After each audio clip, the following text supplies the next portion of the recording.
Adobe Bridge is a browsing application and file management application by Adobe, which allows you to manage out the files that you have in your computer, and then make sure that they are easily manageable in different Adobe apps. So over here, once you open up Adobe Bridge, this is what you see. So you get the navigation panel on the left hand side where you can access out different drives, as you can see right here.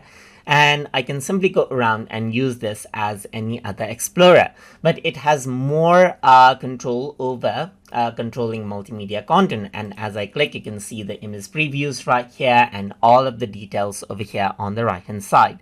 On the bottom, you can see that you got the navigation options, and you can change it to list view, and then let's say, for example, display thumbnails only, and so forth. And over here on the left hand side, you can see that you have the filter option and so forth right here.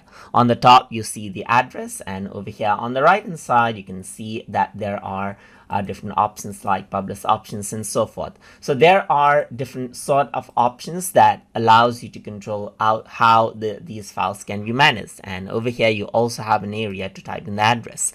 So on the top, you got the menu bar, which allows you to go around and then let's say, for example, enable out different sections right here like libraries and so forth as well.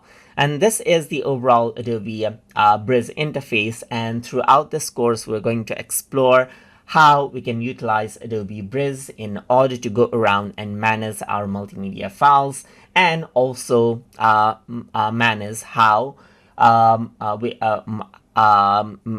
Adobe Bridge integrates out with other Adobe applications, so for easier workflow. So hope you guys learned something as always. And as always, please like, comment, share, and subscribe.